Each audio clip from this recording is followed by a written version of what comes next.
All right, welcome back to MetFlex and Chill. This is Rachel Gregory, your host, and I'm here with Aaron Straker. What's up, Aaron? How are you? I'm good, Rachel. How are you? Good. I'm excited to have you back on as a repeat guest. You were on episode 29 was the first episode where you chatted all about nutrition, and today I want to dive a little bit deeper into the training side of things. We'll obviously hit on some nutrition as well. And before we do that, do you want to just give our listeners or viewers just a little background on yourself, who you are, what you're up to?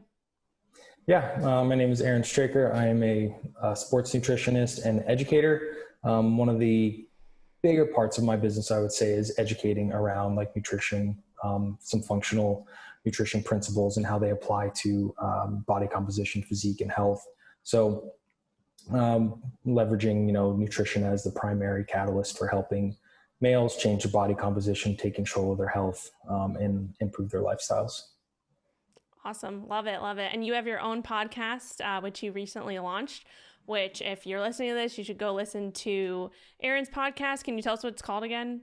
Yes, it is called Eat, Train, Prosper. Eat, Train, Prosper. Love that name. Love it. And the first few episodes are really, really great. So anybody listening to this, definitely check that out.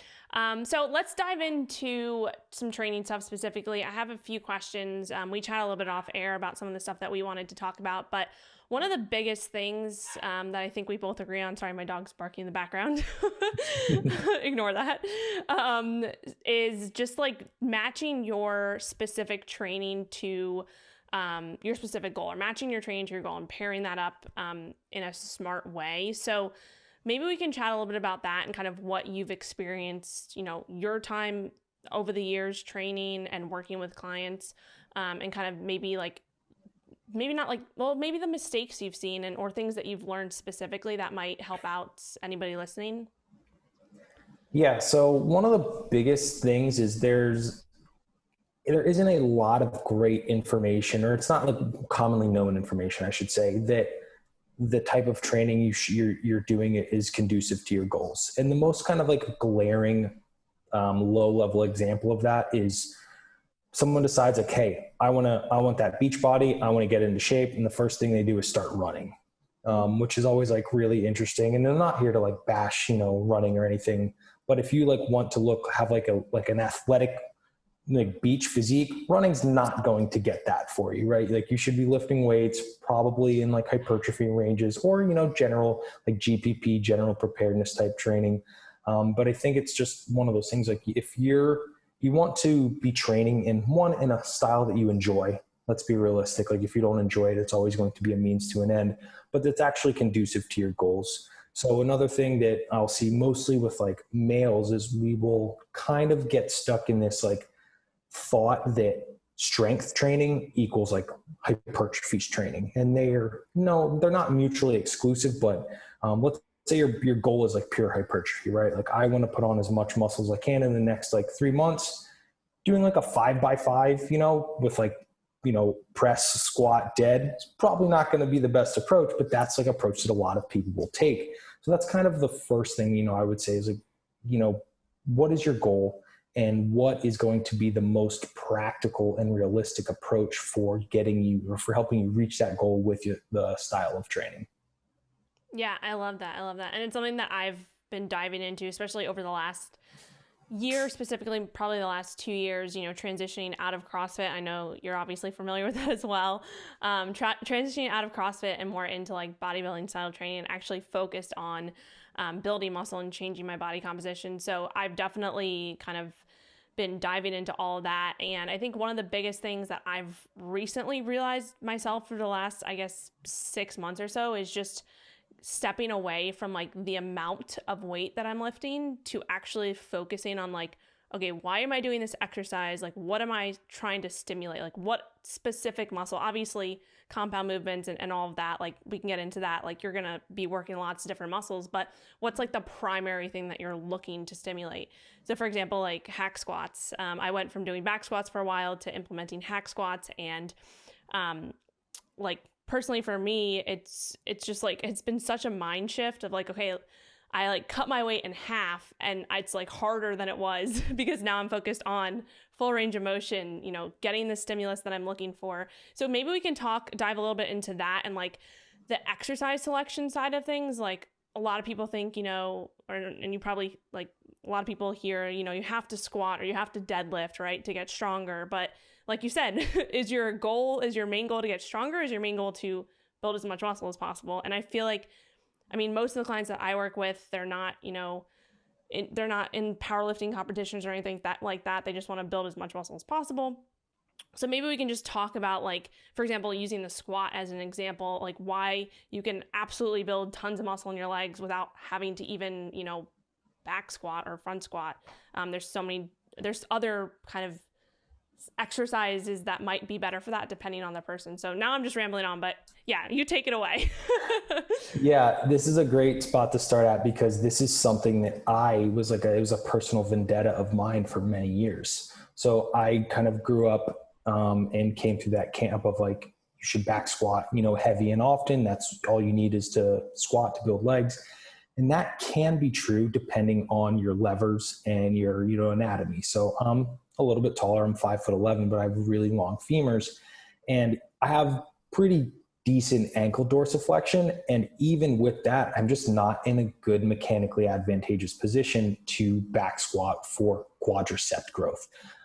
Couple that with my posterior chain is much stronger than my legs. And I would always shift in my squat back into a kind of position that it will allow my like lower back and hips to move the weight because they're much stronger. So even when my, you know, squats would increase, my leg growth would never really get there. Even if I would do higher rep squats, right? Like sets of 8 or something like that, my lower back would always fatigue and my hips would fatigue faster than my quads. So it wasn't until, you know, it's been about a year now fully where I've like fully completely removed my ego and said, hey, I'm not going to back squat as part of my program anymore. Primarily as like a primary driver, I'm going to use like the leg press, hack squats. My all-time favorite is like the pendulum squat or the leverage squat. If you can find one of those in a gym, those things just put me in a mechanically advantageous position to target my quads. By removing my back because your back is fixated, right? Another really good example would be like the Smith machine squat, where you can like lean back into it to kind of remove that balancing part of it, right? With the barbell. And that's where you're going to need to keep that center of gravity, which again, for some people would be a super upright torso, great, you know, depth, great positioning for the quads, but for us that are a little bit more like lanky and longer limbs, it's just less realistic that is going to be as advantageous of a mover. Yeah, for sure. And would you say that it also kind of depends like where you're starting off at, like what your, you know, like your training age, I guess we could call it, is, right? So like if you're a complete beginner, then maybe it makes sense to, you know, build up those compound lifts, build up that back squat and kind of, you know, that overall, you know, strength, which will build muscle, especially in the beginning. And then as you get more advanced, does it make sense to kind of actually like figure out, okay, what is my main focus? Have you seen that like with your clients? Like if you have clients who are, you know, in the first 1 to 2 years of actually like consistently training, would you push them more towards those, you know, back squats, front squats, deadlifts versus like the leg press and all of that? Yeah. And I think because you need to build your base, right? And the base isn't so much of just like your legs, it's understanding bracing, positioning, movement patterns, core stability and strength. So if those things like when you're doing those compounds, like, you know, a deadlift and overhead press or something like that, you're getting core work in just by having to brace yourself to move the movements. And it teaches you like, you know, body awareness and space balance. There's all sorts of, different ones that are going to help you in that regard for finding those positions that you just don't get quite as much with the, you know, the leg press per se, or a hack squat, and just learning the movement patterns, right? And understanding the ends of motion or the end ranges of motion of your anatomy and limitations. You don't really learn those as much with the machinery because you can like pseudo push them by moving your ankles and stuff or feet into weird positions. But the kind of the compounds, you can't do that nearly as to a large degree. Yeah, yeah, for sure. I agree. And I think it's sometimes looked at as like the opposite. Like if you're just going into train, some people think like, oh, like I'm new to all this, so I should go more for the machines, right? And like, work my way up to the compounds. But like you said, I feel like it's kind of the opposite. Like you need to build that base first, and then you go and specialize, or go to the machines, or anything like that. So yeah, definitely agree with that. So in terms of, I just want to ask you, like, just because I've experienced this in the past with like going from CrossFit to bodybuilding, did you, like, when you transitioned from CrossFit to more bodybuilding style training, like, did you have a significant increase in like your muscle mass and like, did you see a significant change in your body composition, or was it kind of Well, gradual? it's hard to say because so when I first started lifting in high school, it was powerlifting for playing football. So that was like my first introduction. And then through college, I kind of transitioned to this, like your bro splits, one body part a day. And I did that for a couple of years. And then I really burnt out on that, found myself in CrossFit, went through that. And then at the end of CrossFit, I went into just purely Olympic weightlifting. And then after that, I went into powerlifting for a little bit and then back to like, hypertrophy now. So I've been through like just many progressions Yeah. of like iron sport stuff. And so, and with each of those, like my weight and size would vary. So I'd say at my biggest, I was like 227 pounds. And then by the time I got back into like, hypertrophy training as like my primary goal, I was in like the 195 spot. So there was some of those like kind of rapid, gains that came back, but that could just be some of that like what they call it, sarcoplasmic hypertrophy, which is Mm-hmm. really me filling out those muscle cells that I had previously built. I don't know how much of it is like truly new muscle at that point, but you will see a dramatic change in really how you feel is what I thought was best. Like, I mean, like my joints feel great, right? There's no more of that like, oh my God, I just crushed myself yesterday, squatting like 92%. And now I need to come in and like, overhead press 90%. And then on Wednesday, I'm pulling off the ground. So it was just like that systemic fatigue is a lot lower. Mm-hmm. That being said, it is an entirely different battle in terms of like when you're doing, something for like sets of 15 to 18, as opposed to like 3 to 4, it's a Yeah. different battle, but you do kind of get some more, you fill out in different places you'll find muscle faster in places because it's just more specific towards, or conducive towards building muscle specifically, not so much of like, as opposed to coming from CrossFit where it's more of a sport. Yeah, yeah. And that's exactly why I asked too, because I feel like a lot, I would say half the clients that I work with, mostly women, I know you work with mostly men, but like half of the client, or maybe probably more than half, come from some type of like CrossFit or circuit style training or Orange Theory that they're doing. And, their main goal is to change their body composition. And it's like a lot of people think, and I've thought this for a long time too, like, oh yeah, like I'm getting my workout in, like I'm sweating, like I'm building muscle, I feel myself working like during CrossFit classes.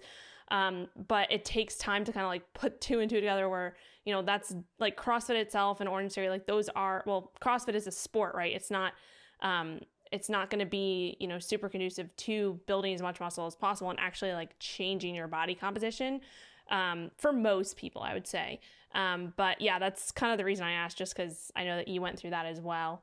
But maybe kind of we can dive into a little bit more of kind of like a hypertrophy style training and maybe chat a little bit about, just being intentional with your training. This is something that I've really been working on the last like year, is just like going into the gym and just being super intentional, not just like, hey, like I have, 3 sets of, 8 to 10 reps, like try to get through this as best I can, or as fast as I can, instead of focusing on that, really just focusing on like, okay, I need to like slow it down and be intentional, and kind of this concept of like junk volume versus effective reps. Maybe we can dive into that a little bit and get a little bit of your experience with that. Yeah, it's one of those things that I think as the longer you've been at this and the more, the longer you've been doing it, right, generally speaking, the more in tune you get with your body, and you just kind of learn a little bit more about yourself and your positions and stuff that allow you to be more effective within equal amounts of volume, if that makes sense. So one thing that is very, very common that, and the reason it's common is because it's perpetrated in like the muscle magazines, that people are still looking at, and like, oh, well, I'll talk to them. I'm like, okay, well, what are you doing for legs? And like, oh, I go in, I do leg press for 4 sets of 15, and then I do the hack squat for 4 sets of 15, and then I do the lying leg curls for 4 sets of 15, and then I do the leg press for 4 sets of the leg extension for 4 sets of 15, and then there'll be like another thing. And like, you can go through the motions and do that. Or if you're actually like pushing yourself in appropriate ranges and appropriate, intensities, let's say, RIR or RPE, by the time you would get to that like 4th exercise, like, you are wasted. Like, there's very little left in the tank for you to put any kind of meaningful effort into it. And that's one of those things where it's like, you can go in and hit your 3 sets of 10, right? At, let's say, 50 pounds. And I'm just pulling these numbers arbitrarily. And you can do that, and it can be an effort. Or you can go in and you can actually do like 58 pounds would be a better load. It would leave you much closer to like, I don't want to use exhaustion, but a more appropriate loading range and volume and kind of tonnage there. And then you don't need that 4th and 5th and 6th exercise, because you're much more effective with like 3. And then when you get very like diligent in monitoring and tracking those, then you can ensure really you're making progress, or seeing if you're not making progress, you can, vary one of the variables in your programming or your lifestyle, which is another thing that gets largely not talked about. Yeah, for sure. And you mentioned like RIR and intensity and actually gauging that. So with all my clients, I use RIR, the RIR scale, reps in reserve. Mm-hmm. And maybe we can just dive into that a little bit. So if anybody listening doesn't understand those, but for me, I found that it does take time to kind of learn how to use the RIR scale specifically, because especially if you're a little bit newer, it's like, you really need to gauge like, okay, do I really have like 3 reps in reserve, or is it like 6 reps in reserve? So have you noticed anything like with that in terms of for yourself, and then also like trying to explain that to your clients? Like, is there any tips that you have for that? And I'm all over the place. So let's first explain what RIR is and how that compares to RP and percent of 1 rep max. And then we can dive into my other 10 questions that I just rambled on. Yeah. So I agree. I prefer RIR. I think it's the most realistic. RPE is a little bit more subjective. I mean, don't get me wrong, they're both completely subjective. But RPE, it's like, man, well, was that an 8? Was that like a 7? Was that a 9? It can be, but when you think about it in terms of like RIR, which, like you said, is reps in reserve, like how many reps could I have continued to do? And when you're, if you're using an RIR like 5 or a 6, it gets a little bit loose there, because you have to think, farther into a potential scenario. But when you get into like the 3 to 1 to 0, you can gauge that decently. What I will say is it generally takes at least like a cycle, or like, let's say like a block of training, maybe from where you to go from your progression of like a 3 RIR to a 2 to a 1 and even like a 0 or something like that, to kind of for each exercise, right? To kind of help you dial in what those actual, numbers might be. Cause you might think you're at an RIR, and then, the next week it says go to failure, and then you get like 4 more reps. So obviously last week probably wasn't an RIR. But it does take a little bit more, and the better you get there, the more you do it, the better you get at it. And something else that people will kind of confuse with that is like when that, of course it's a pain, but it's like a muscular endurance pain sets in, and they think like, oh, it's burning, right? That's my like 1 RIR, but like it can burn, and you can largely still get 3, 4, 5 reps sometimes. So it just really doesn't feel great.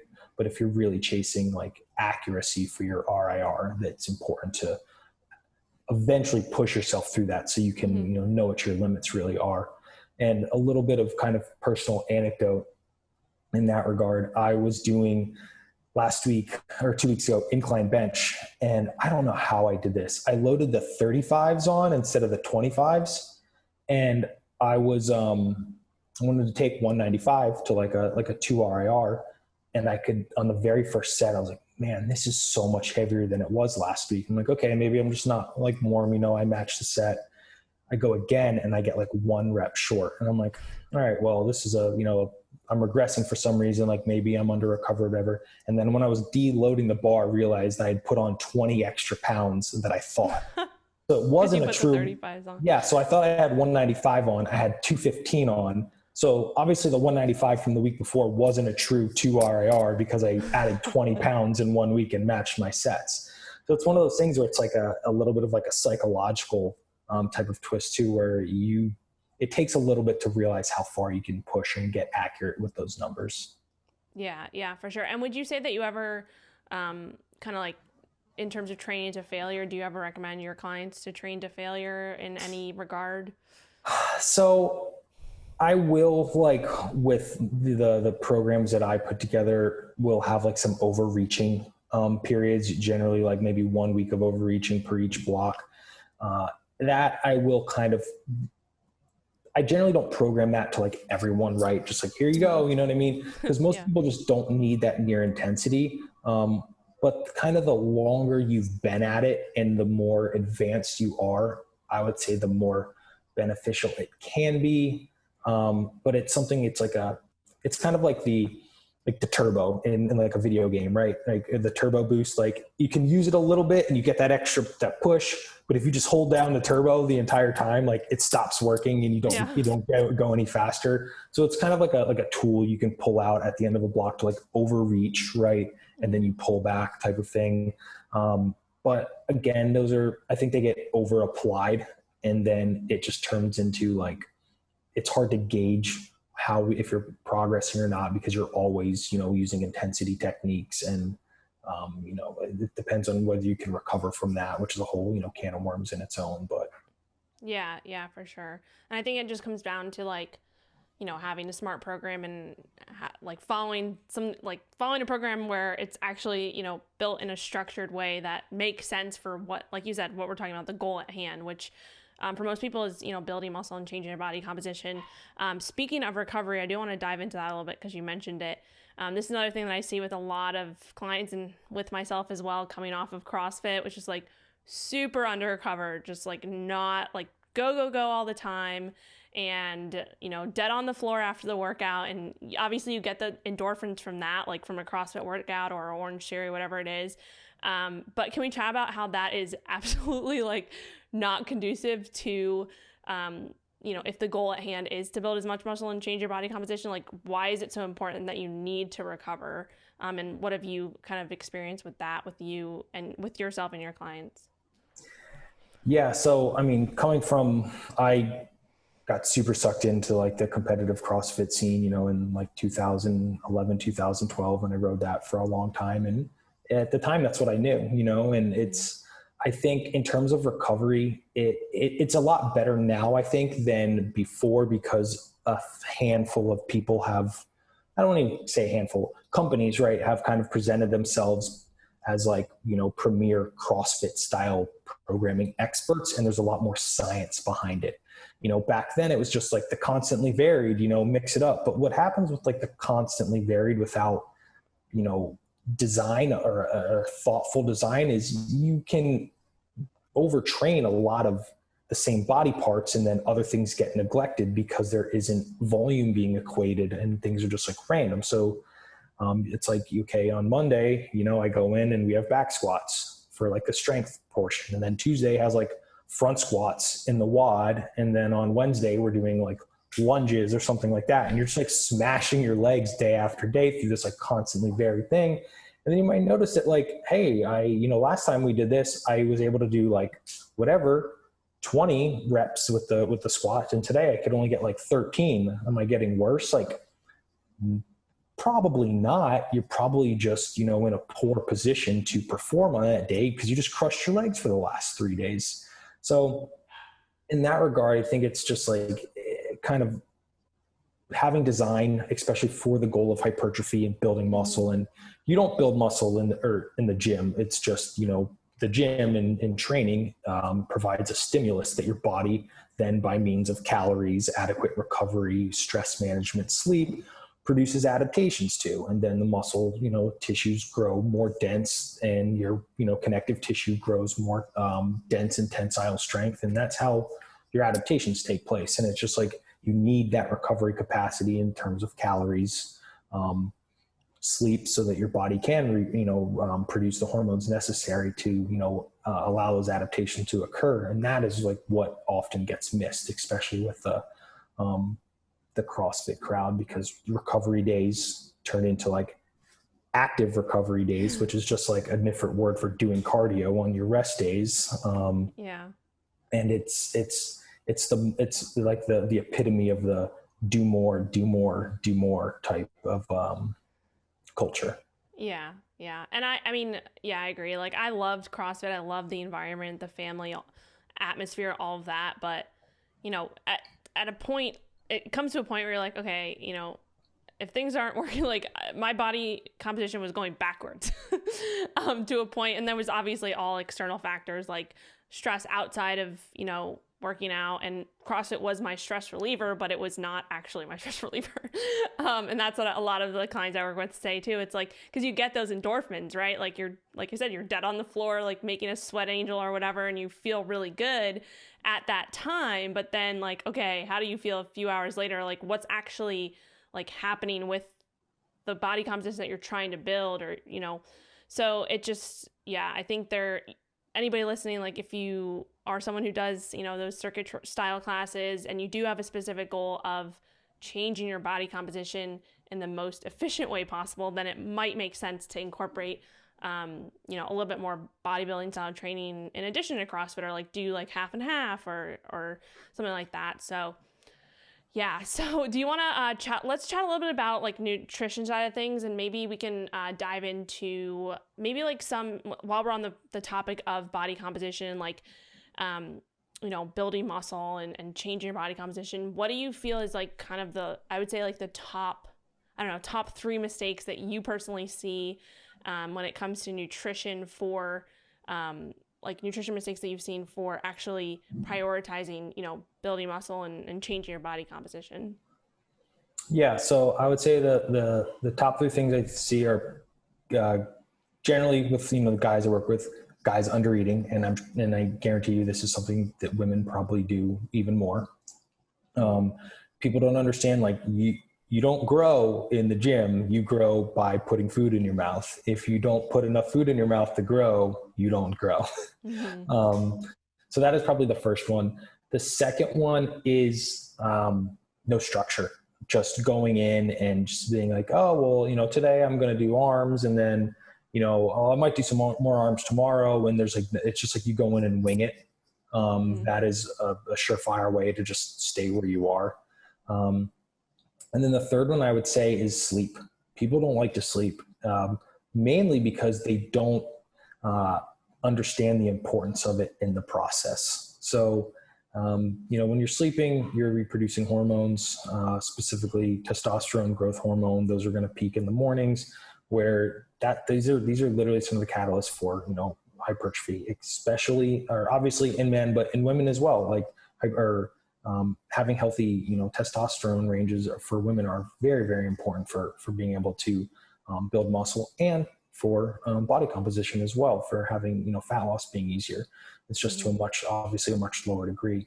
So a lot of those things, people will come in, they'll sleep, 5 hours per night. And it's some of those things where you have to like pry to get that information. Because you ask them like, how's your sleep? Oh, sleep's great.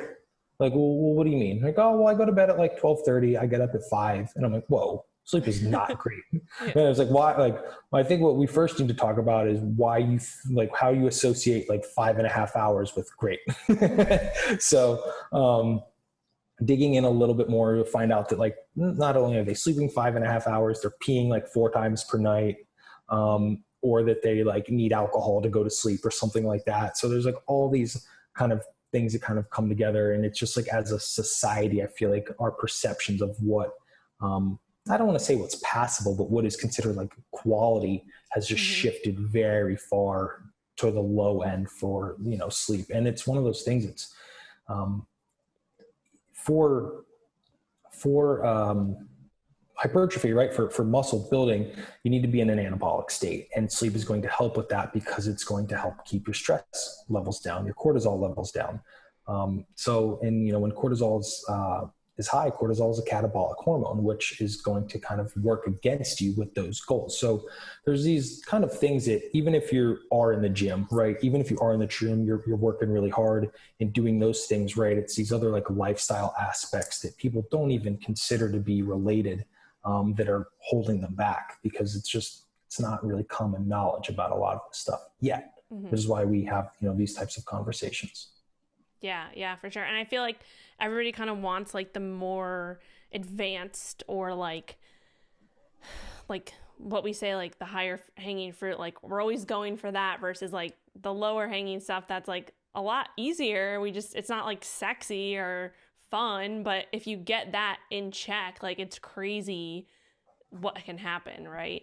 So I think it's just like having a conversation around like when you're working with your clients or you're working with a coach yourself, like just kind of understanding like those main basics and like getting those in check and how much that can make such a difference to everything. So yeah, totally agree with that. While we're on that subject though, in terms of like high hanging versus low hanging fruit, maybe we can chat a little bit about like nutrient timing and like meal timing when it comes to training and kind of how you approach that with your clients. Yeah. So first thing I generally try and do is get everyone to eat at least 4 meals per day. The 3 meals per day for, I feel like it's just not over. It's like what, like someone said, okay, 3 meals is what we do. And no one ever questions it. And I'm like, okay, 3 meals. But one thing I always try and push with my clients is I try and get everyone to eat more food, because it gives us more leverage and really just help educate them on like how much you can actually eat and improve body composition. So I generally try and get people eating at least 4 meals. Try and have them roughly equally distribute those calories and macros, just to keep things easy and so they can plan. For that 4th meal, I guess technically the 3rd meal, depending on what time of day, I try and have people have it post-workout because we want to take advantage of the hunger response there. Most often, unless there's some sort of like digestive issues or something like that, you can put down 40, 50 grams of protein post-workout, anywhere from like 30, 80 grams, of carbohydrate post-workout, and be hungry again within like an hour and 15 minutes.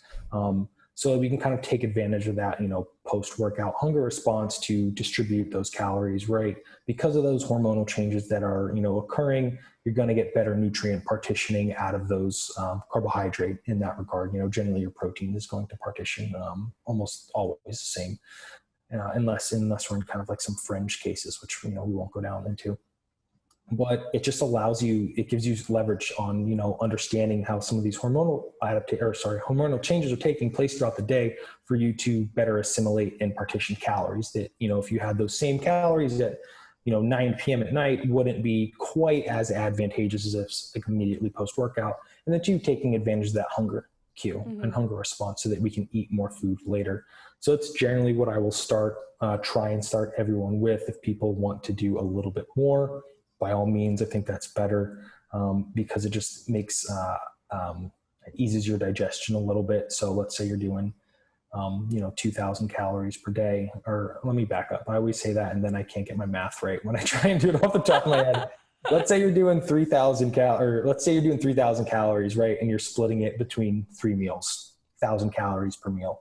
If you went up to like 4 or 5 meals, and then at that same calorie level, we're now just dividing it across smaller meals. Generally, it's going to be easier on digestion for most people. Mm-hmm. Yeah, that makes sense. And then in terms of like protein, I do want to dive into that a little bit, just because I know there's been some like at least recently, or maybe I guess over the past year, more research coming out on, the benefits of protein and higher protein, especially when it comes to like fat loss. And I think that's one of the biggest, like, if there's anything that I feel like I hammer home to like all of my clients, it's just like protein, because most of the people I work with, they're looking to change their body composition, lose body fat, and do it in the easiest way possible, right? And we know protein has so many benefits, in terms of, there's so many benefits to protein. We don't have to dive into all of those, but in terms of like what you, like your take on kind of protein amounts per, individual, what have you seen or maybe changed your mind about over the last few years with the current research that's coming out? Yeah. So generally, I think aiming for a gram of protein per pound for most people is like a good ballpark or starting place. For my clients, I will generally try and push a little bit higher than that, as we're generally, 9.9 out of 10 times our goal is like hypertrophy, body composition. More protein is going to, help with that. From the more recent research that came out, past 1 gram per pound of body weight, you kind of start approaching that point of diminishing returns, but it's still more beneficial, but just much, much less than the rate at which it would become beneficial, going from like, 0.7 grams per pound of body weight up. So I will push a little bit higher than that. Usually around like 1.25 is what I like.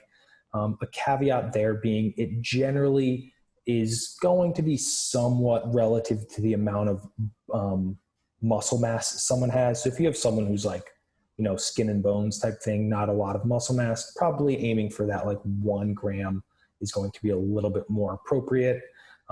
That being said, those calories have to come from somewhere, right? And you only have 2 other places you can put them: carbohydrate or fat. In terms of like a thermic effect of feeding, and from like a storage perspective, going a higher protein is arguably going to be more advantageous in terms of thermic effect of feeding and not worrying about storing that as, body fat.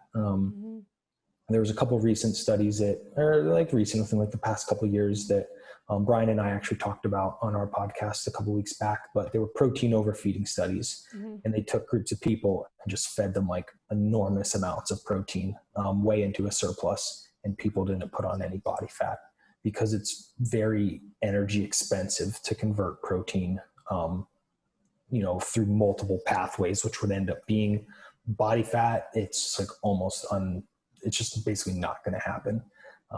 So that's like another safer route for reason why protein goes higher, because it's, I don't want to say it's impossible, but it's incredibly unlikely that you will eventually store it as body fat. Yeah, for sure. And I know, like for me, particularly, like if I'm going into a cut or a fat loss phase, like I'm always in general, I'm always high protein. I sort of have a really high appetite, like all the time. So I definitely protein is always, for me, like in a fat loss phase, I'm probably like 1.5 grams around there. In terms of like satiety and hunger, it's a hard conversation to, or have to say that it would be better spent on, fats or carbohydrate, except like unless you're getting into some like maybe super high cortisol reasons, or fats are way too low and you're, now your hormones are in a bad spot or something. But for like a Gen Pop kind of advice thing, it's a pretty good advice standpoint. Yeah, for sure. Especially if you're someone who does notice, like if you're listening, you do have like obviously a high appetite, right? And you're trying to mitigate that. And if you're in like a fat loss phase, for example, and you want to eat a little bit more, like take that from protein, because like you said, there's just so many, it's just such a hard process to store protein as body fat, because it's just so energy dense. Is that the word? It's an energy intensive process to convert energy it. intensive. There we go. Yeah. Awesome. What else? I think I had another question that popped into my head and then I forgot. I can't remember. But anyway, I guess, how much time do we have? You have a few more minutes? Yeah, we're plenty of time. So I want to kind of finish up with chatting a little bit about metabolism, and just, I know you had a recent, I follow your newsletter. You had a recent email come out, and it just kind of popped into my head, knowing that we were going to record. But just kind of like, can we just chat a little bit about like metabolism and kind of the down regulation, up regulation, like how that works in layman's terms for anybody listening, and like kind of, I don't know, maybe you can just break it down in very simple terms, like how our metabolism is not just like static, it changes over time. Yeah, I think the best starting point, and this is something that everyone can kind of wrap their head around. So the food that you eat eventually becomes what you are comprised of, right? So when when you eat food, obviously you digest it, your small intestine does its thing, sends the nutrients out. Those nutrients eventually make its way to your cells, and then we have like cell turnover processes, autophagy, all these different things that happen. And we are literally composed of the food we eat, right? Eventually through downstream processes. So in terms of that, when you have like, people, two different people, one of these persons, I guess, is sustaining themselves on like, lean meats, fruits, vegetables, nutrient dense foods. Someone else is sustaining themselves on like, Cheetos and Mountain Dew. You can see how they're going to have different responses, right? The nutrient dense diet is going to have a lot more nutrients, right? So there's things that our body needs in ample proportions and ratios to function optimally. So some really high level things are like, minerals like magnesium, zinc, selenium, iodine. Those are big ones for thyroid function, which is going to be basically your metabolic regulator, how easy or hard it is to lose weight or lose fat, I should say. And then things like vitamins, right? Vitamin D, vitamin A, vitamin K. These are things that our body needs. Our body can synthesize some of them through process of basically like robbing Peter to pay Paul, but that's not always like it's a getting by. It's not, in a perfect world by any means. So the person too who's just eating Cheetos and Mountain Dew, there's no nutrients in those. There's calories in there, but calories and nutrients aren't necessarily the same thing. So you can, upregulate your metabolism. And this is going to be in terms of like hormone production, particularly like your sex hormones, thyroid, like we talked about.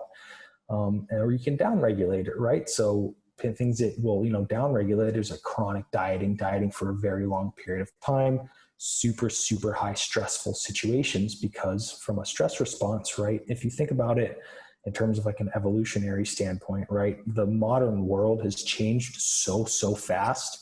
And, I don't really want to go down the evolution versus like God conversation, but whatever you, believe in that regard, our bodies are like physiologically running on old hardware, and we are living in a very modern changing society where the lights are always on, right? We don't like depend on biological night in the sun to, we can artificially create the sun, which will then, and impair your melatonin cortisol curve, and all these different things of like your perceptions, your habits, your practices can either make your metabolism more conducive to, easily losing body fat, as long as you're within the bounds of the caloric deficit. And, in that regard, building muscle. Or on the far end of it, the person who eats Cheetos and Mountain Dew and stays up till 4 a.m. and then sleeps, 4 hours per night and just crushing coffee and stuff like that and Mountain Dew to sustain themselves, you can see why their hormones are going to be in a poor spot, and that eventually that will impact their gut health, which is then going to impact,